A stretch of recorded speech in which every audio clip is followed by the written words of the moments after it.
Today, I'd like to tell the Yellow Cadillac story.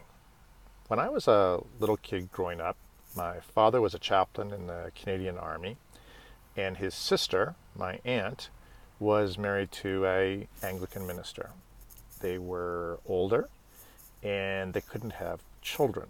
So my parents either made me or allowed me to spend part of my summer vacation, most summers, with my aunt and uncle, who each summer that I visited would rent a little cottage by a lake near Belleville, Ontario, which is where they lived. And as I recall, I was always very excited to go and do this and just hang out at the lake. And it was a group of cottages, same ones that they went to every year. And we would do lake stuff every year. One summer, near the end of my time with them, in fact, I was going to be going home to my parents the next day, this big yellow Cadillac drives up down the road to the cottages, drives into the area where the cottages are all kind of in a circle with a campfire set up, and it's a convertible, and it has big Texas Longhorns on the front hood, which is very unusual in a lake community outside of Belleville, Ontario. And in the yellow Cadillac, driving it, was a big, huge guy with a big Stetson on his head. And he was honking his horn as he drove towards our group of cottages, getting everybody's attention. Although even without the honking, he was going to get everybody's attention just with this crazy yellow Cadillac with the horns and his cowboy hat. So he stops the vehicle and stands up in his car and kind of motions and yells to everyone to gather around, that he has an amazing opportunity for them.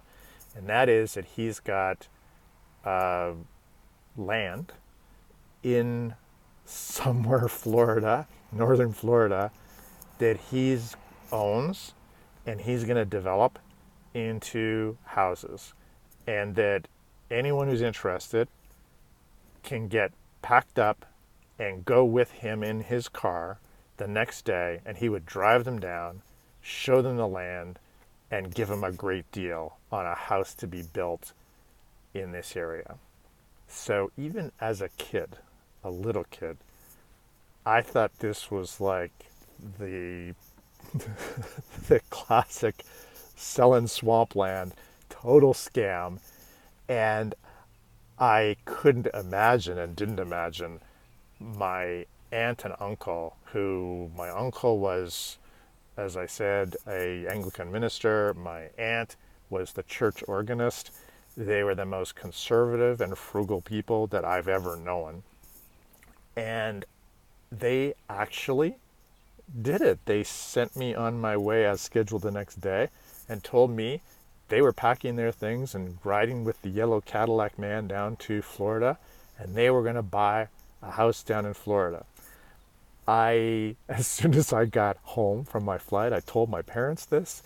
My father was extraordinarily concerned for the financial well-being and even safety of his sister, tried contacting her and couldn't. They were already gone and on their way. And they actually did go down. There actually was land. They actually did buy not just one house, but two houses, representing 100% of their life savings. And this guy really did develop it, and they really did do great. It was an investment. They ended up selling it. They made far more money than they ever could possibly have made in their lifetime. I'd say probably several times over. And they did it because my aunt believed, based on intuition, that this man in the yellow Cadillac who appeared from nowhere was giving her an opportunity of a lifetime. And it did turn out to be an opportunity of a lifetime. It did change their life in a quite material way.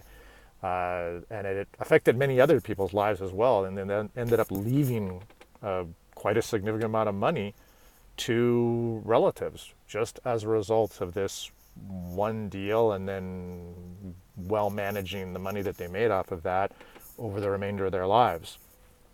And I've told that story to a few people. I enjoy thinking about it, but I wanted to talk about it mostly to just say it has always struck me that most people, I think, actually do have some version of a yellow Cadillac moment in their life.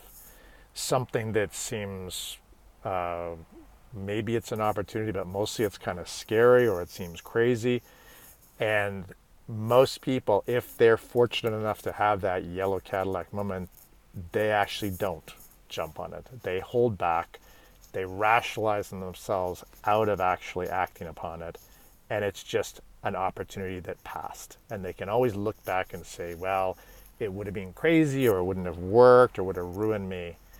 But they will have missed what may have been this opportunity of a lifetime. And I myself have had, I'd say, at least two yellow Cadillac moments of things where I saw an opportunity. It seemed kind of crazy. It seemed awfully risky, not the safe thing to do.